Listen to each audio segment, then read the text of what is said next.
Okay. Hi everyone. Thanks for coming to my talk. It's about agile estimation and the estimating bias. So first, let me somehow narrow the scope what I'm talking about.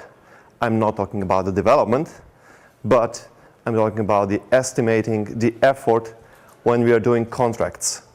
So the aim is to get for the estimation that amount of work that we need to done when discussing with the customer as accurately as possible, because we know that whenever we say some number, some figure to the customer, what it will cost to develop what he's requiring, that gets carved into the stone. I have personal interest in that topic because I'm the one in the company that's discussing with our customers what it will take, what it will cost to actually deliver what the customer is asking for.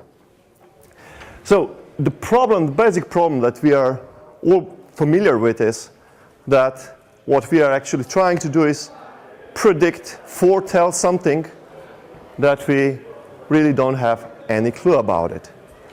We are dealing with a very complex system. We are basically doing the best guess. Well, sometimes I say we are doing educated guess, and this basically just to get me feel better that I'm more secure about my estimations. Nothing really else. Because end of the day, what actually is going on is that whatever number we spit out, whatever we tell the customer, it's always wrong. And it's not about something that we would be really bad at our estimating. It's something that I'm trying to tell with these slides. The estimations always become commitments. So this is the real source of the problem. We're discussing all the time, so what it will take for you to develop me that and that sort of functionality, 3 months, whatever. The minute you say out loud your estimation, it becomes a commitment. It's not estimation anymore, it's a commitment. It gets carved into the stone and you have to stick to it. So what really happens is, it happens that when the deadline is approaching, you are asked about delivery. You have to work after hours, you have to work weekends. It doesn't help you that you say, 3 weeks ago or 3 months ago, I've told you this is a rough estimation I did. It's a commitment. So this is the basic problem. Now, some people do suggest that we should do no commitments at all. And I will strongly object that. We'll come to that in a minute. So first, few numbers. These are some of my latest projects. What I wanted to show you is, so here these dark blocks, so these dark bars. This is what I have estimated for project to take.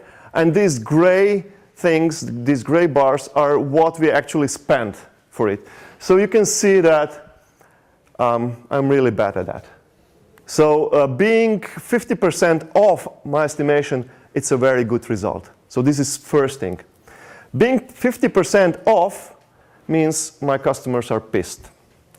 Why is that so? I found out that approximately 8 to 10%, going 8 to 10% over budget is the psychological boundary where the customer says, that's enough, I will pay no more.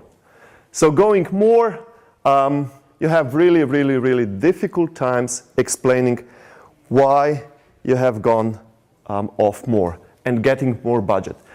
Now, the second thing that you might observe is that basically all my projects roughly fall into what I call 3 reference classes. So, well, some projects are quite big, some projects are, let's say, middle tier, and some projects are really small. So, why is that important? It's important because the larger the project is, the more I went off. So this is personal experience data. The smaller the project is, the less relatively I went off. Okay? Now, I suppose you're all from software industry. Anybody else from non-software industry? You're from media industry, right? Let's say so. So you might think that the software industry is the particular industry that has these estimation problems. Well, that's not true, and I'll show you a few examples to illustrate that point. Now, let's see first some construction examples.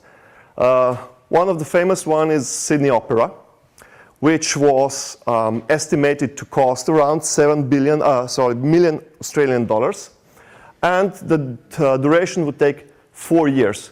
Well, actually, it took $120 million, and it took 14 years to build. So this is some waste of money. What is, to me personally, more important is there are several lives ruined because of that construction. The chief architect, the chief engineers, and so basically the chief initial crew, basically their lives were personally ruined. They didn't die, but I mean they never get back again after that fiasco. Now, there were committees, doing post-mortem analysis, what went wrong, and there are a bunch of reasons why this project gone so astray, and they're all reasonable. Important to notice is that the reasons why this project went so astray were found out only afterwards, so post-mortem. So viewing back to what happened, we can rationally explain why it went wrong. Now, and then it never happens again, right? So then it happens again, of course. So currently in Berlin, they're building new airport. If you've been to the Berlin lately, you'll see that building, that construction next to the Schenfeld Airport. So it became as a political project, so that's one of the problems.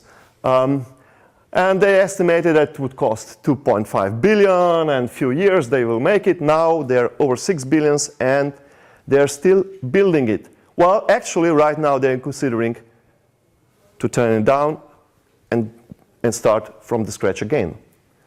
Why? Well, looking back again, there are several very rational reasons why this has happened. One of them being that the chief engineer is not really an engineer, never studied, really. The second reason is they tried to funnel the smoke from the potential fires downwards instead of upwards. So these are all some technical reasons. There are also some budgetary reasons. But again, we can explain what happens very well looking back. Now, from the media industry, you might have heard that several years ago, the BBC wanted to actually create what was called the Digital Media Initiative, but in fact, it's just a huge digital archive of everything that BBC produced from the first day when they started till now. Now, they scheduled about 80 million British pounds, and would do it, 1.5 year. Then they spent actually 100 million pounds and stopped after 5 years. So they figured it out that it's so complex project, they will never finish, really. From another industry, from the food industry, McDonald's has a brilliant idea to have a central offices platform that would monitor in real time what is going on in their restaurants. How the French fries are being prepared, the number of hamburgers being served. Not really to monitor what's going on the cash desk, but what's really going into the boiling oil and panning and frying the hamburgers and so on. So this was kind of a sensorial project. Well, they thought 1 billion, 5 years later we'll have it. They were smart enough to spend only 170 million and stop the project after 2 years with no results. So their basically cutting point was, we spent that amount of money, 0 results, so better stop it. And finally, from some military industry, I would say, Mongolian invasion of Japan. What the Kublai Khan thought was, put the army of 40,000 together, some vessels, 900 vessels, ship them off to Japan and invade Japan and conquer it. So that's it. Now, what really happened is The cost of that project was 30,000 men, approximately 300 to 400 warships, and the project was abandoned after initial attack. So if you're familiar with the story, you know what happened. Anyone knows what happened there? Storm. It was storm. It was the typhoon that shipwrecked everything. So some kind, let's call it supernatural whatever forces. So some divine intervention, that would Japanese say. What I want to point it out is, although all the projects, look very, very nice, from our standpoint when we are now, they all basically gone astray.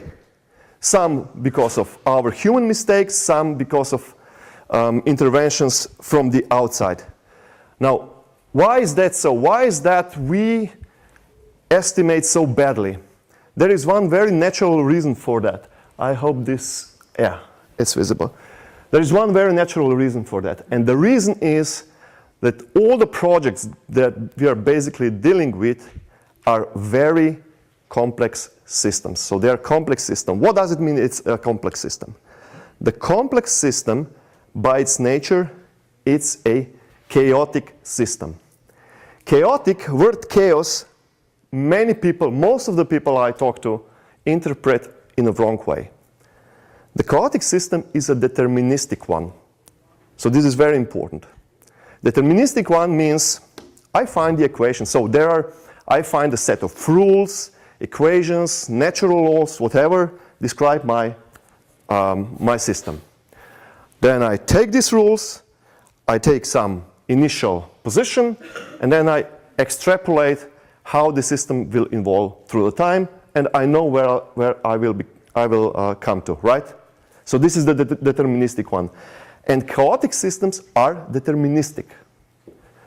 And most of people think, okay, so if we are failing to know how the system behaves right now, so we are not describing it really well. That's not true. The chaotic systems exhibit one additional point, and this is the following. When you start from a certain point and evolve through time, and you want to arrive here, right? That would be a perfect path, a perfect project evolution. If you start just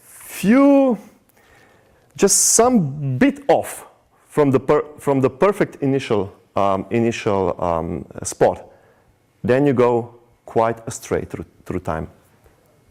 And this going quite astray, so this error that amounts is increasing exponentially with time. So that's what we are really, end of the day, observing in our projects. Although we normally start here, right?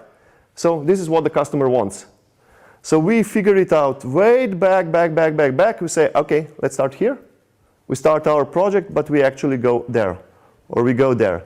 Now, when we spot that we are off our course, we are correcting our course. And these corrections, this is what actually is the additional cost that we never calculated in. So this is the basic thing. Now, here is the contradiction if you found it out.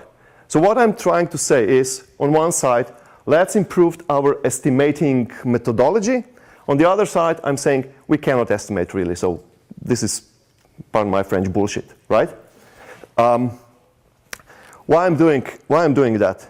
Well, I'm doing that simply because in this world, I don't have time explaining my customers the nature of complex systems for them to start figuring out that maybe I'm right and they're wrong, and trying to write a contract or get a business without the cost and time estimation.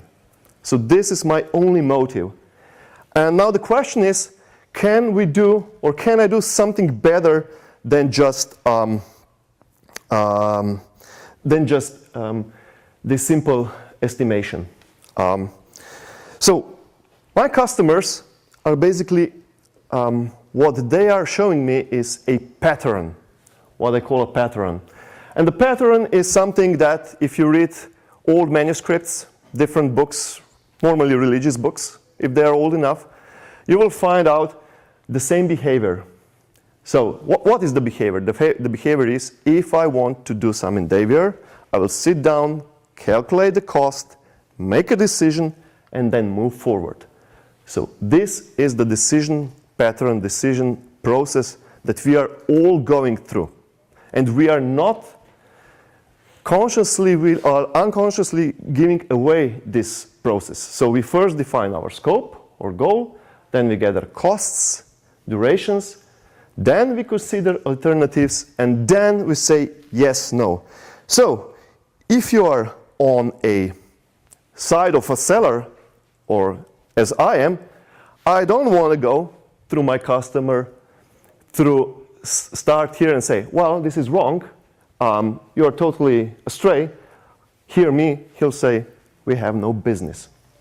Now, what would be the next thing to do? Well, the next thing to do would be look at the current estimation methods that we have. So roughly, we can divide estimation methods along 3 lines, I would say. One line is being time, actually, that we put into the estimating, time spent to estimate.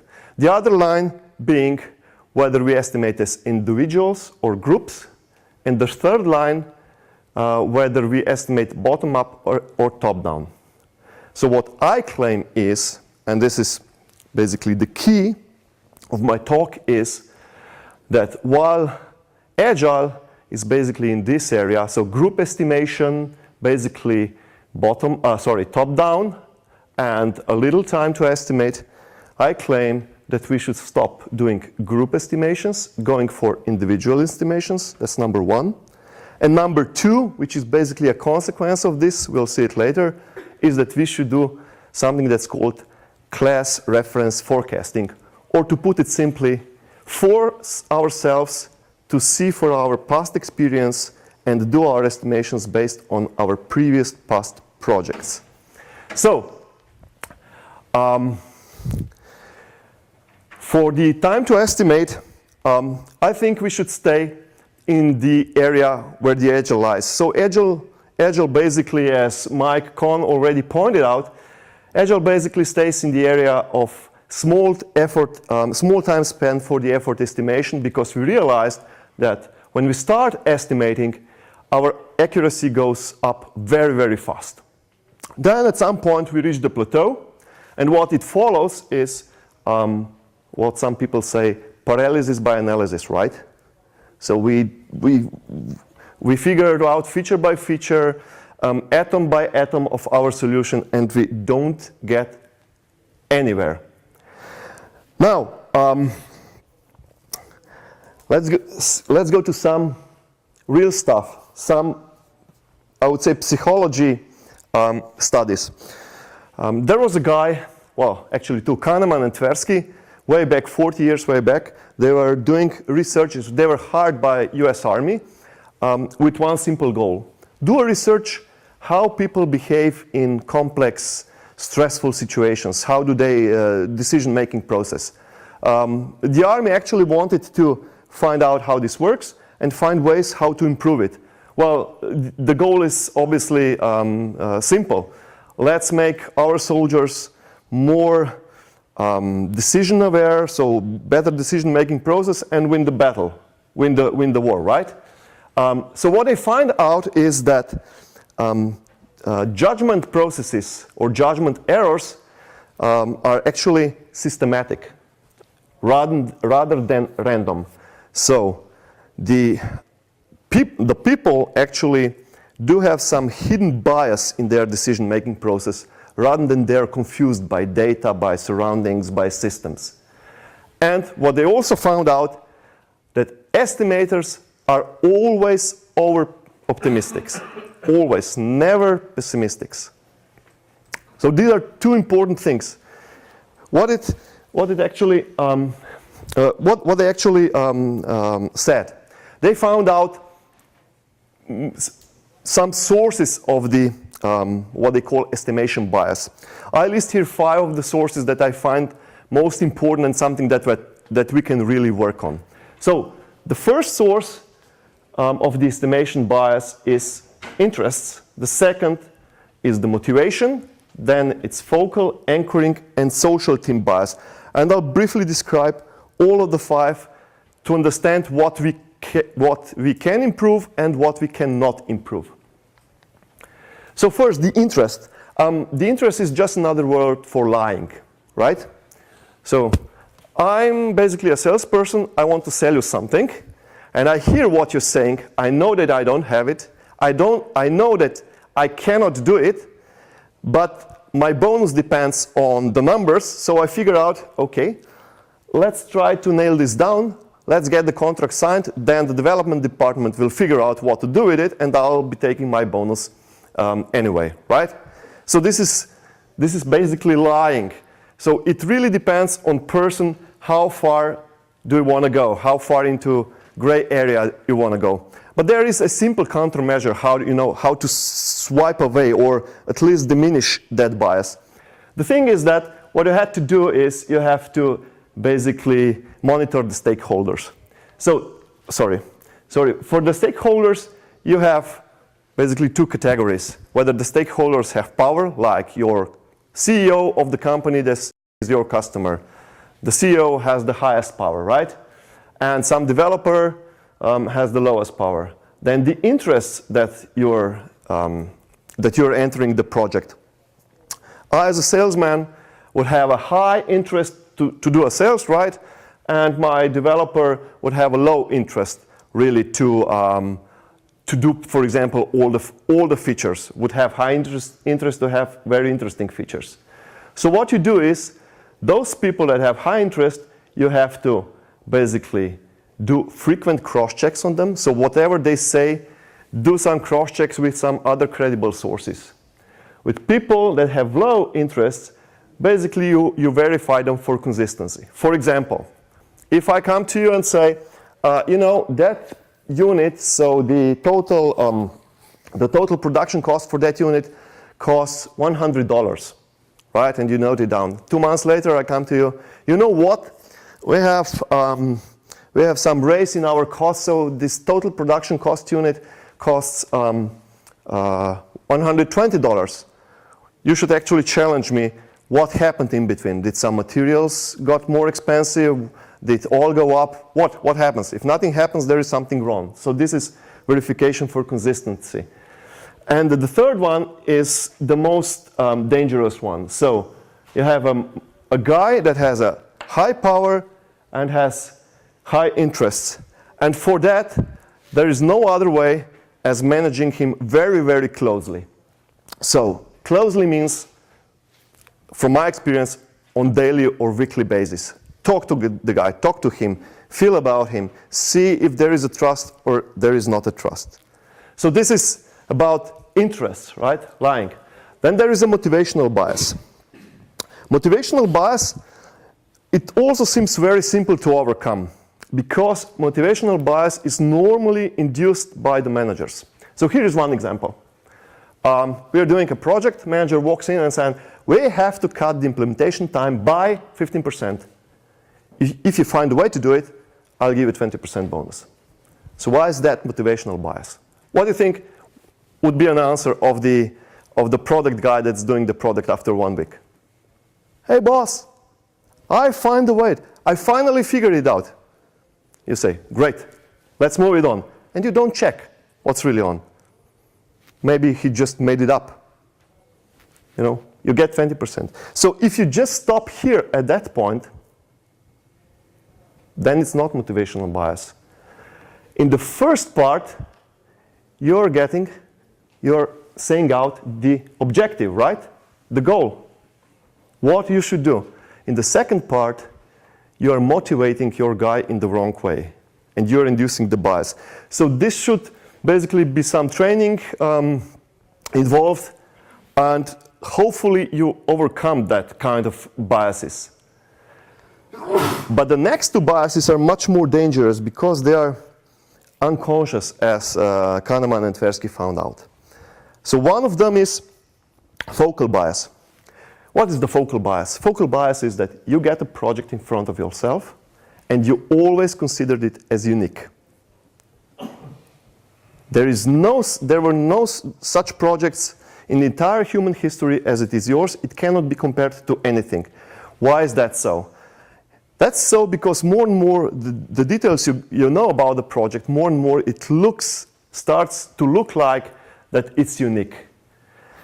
And what it happens then is actually that you are trying to invent everything from the scratch. You have no reference point to compare to.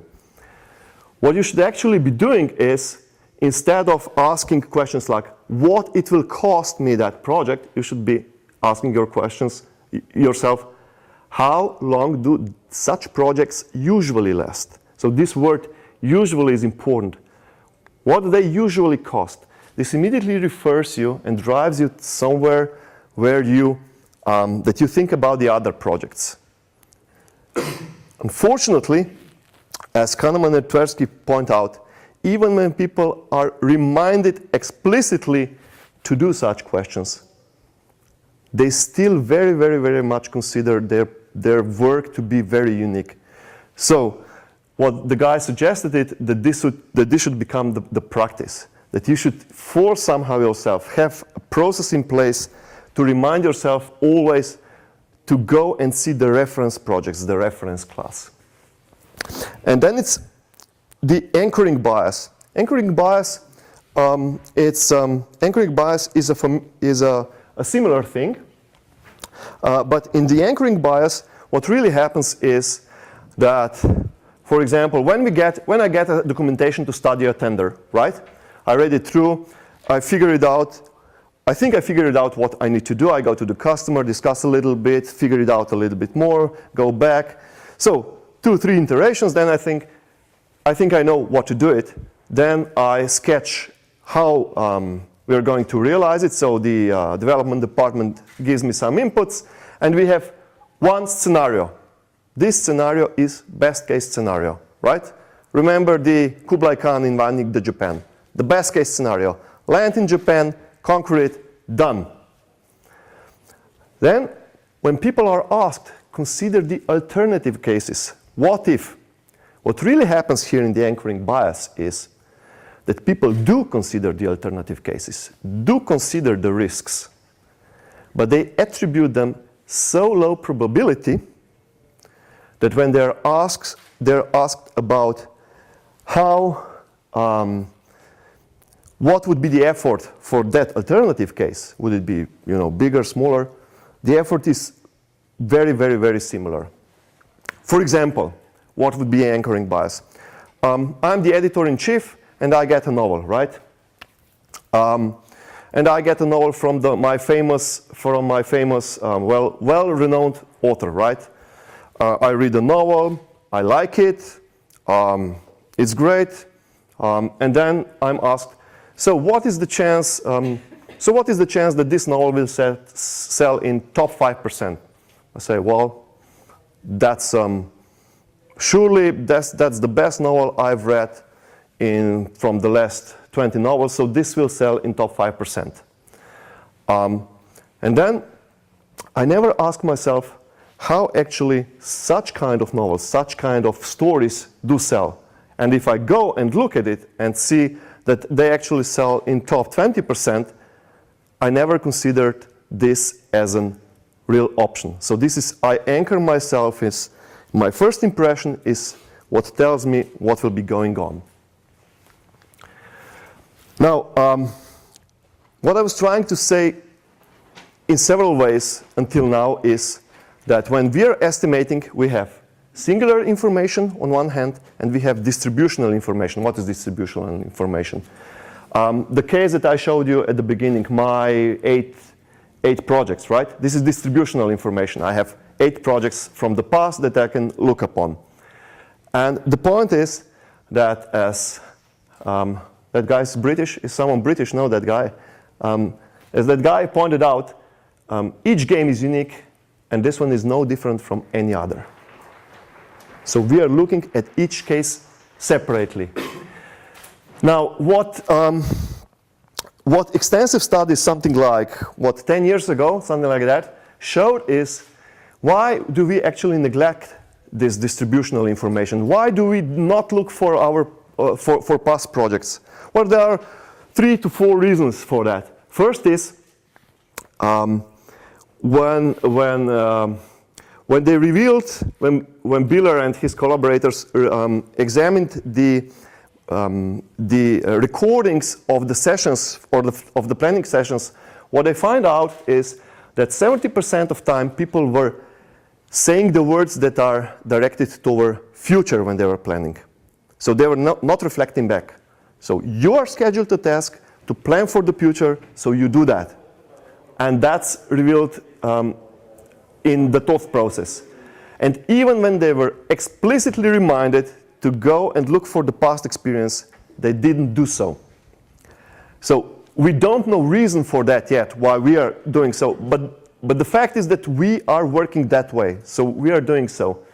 And one of the things that we are speculating is the reason is that when I'm asked to go and find similar projects, the similar projects are projects that I have taken part in.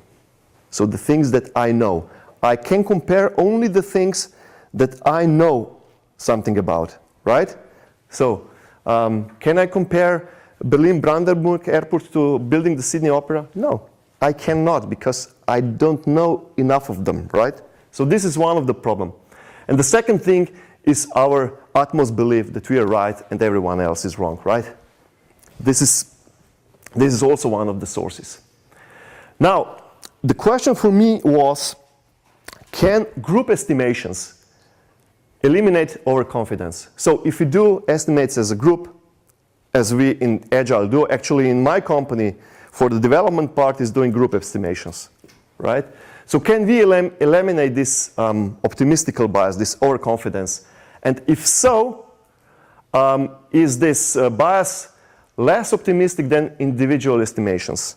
Well, unfortunately, my answer to this question is no. And there are three reasons for that were found out in the psychological tests. Normally, these tests are composed in very similar manner. Normally, they involve students, right? Normally, they are students of psychology courses, and they do their tasks with some goal, something like putting the puzzles together, writing the paper as a group, etc., etc. It doesn't really matter. But what the people actually studied was the group dynamics. The first thing is, when you start discussing the thing, it's not the best argument that wins, but it's the best rhetoric. So that was revealed always in the post-mortem analysis. You know, building the Sydney Opera, we know now what went wrong. But at the time when the group discussed what has to be done, the best argument won. The best rhetoric won, not the best argument. So this is the first thing. The second thing is that we are actually behaving somehow like a group. It's very difficult to oppose. It's very difficult to say, I don't agree. It's very difficult to say no. So we start discussing something. 5 of us. 4 start to agree, and I'm the only in the opposition.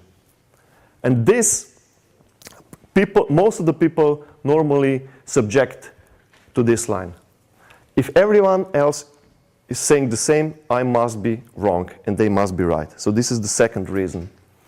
And the third reason is that if everyone else starts to be committed, starts to say, let's do it, let's go that direction, the opposition to that position, to that standpoint, to that view, is considered non-loyalty. So you're not loyal to the cause. You're not committed.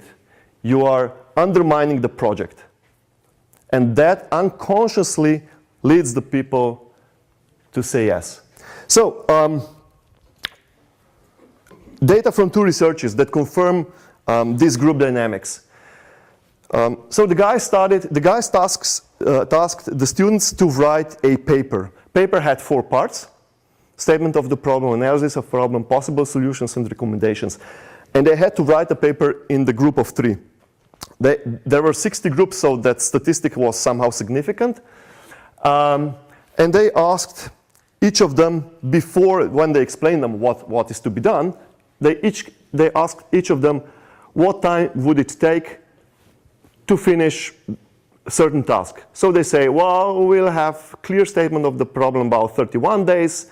analysis of the problem about 36 days from the start, and so on, and we'll finish about 45 days from the start, right? Month and a half. Then they brought the people together in the groups of 3 and asked them to discuss the whole thing, right? The whole problem. And then the group started to predict. And what the group predicted, quite lower numbers than individuals. That is the first thing to notice. And then they actually measured what was the result. And the result, the end result was catastrophic, you know? You see, to have a clear statement of the problem, people say, well, in 1 month we'll have it. Actually, it took almost 2 months, right? But what is really important is the group predicted quite worse than the individual. The second thing is, the second experiment, similar to the first one, was to put together 100-piece puzzle. Now, the people were told that normally this puzzle, you know, gets assembled in 15 minutes. Normally, 15 minutes and some seconds. So this was some biased information deliberately inside. And then they asked them, number 1, estimate individually when you see the puzzle what it would take you to complete it. Then get together in a group and bring me a consensus number. So what you all think it will take it. And some part of the students were asked, discuss with the whole group what it will take to complete the puzzle, but then don't agree on number, don't talk about any numbers, just discuss the problem and bring back the numbers individually again.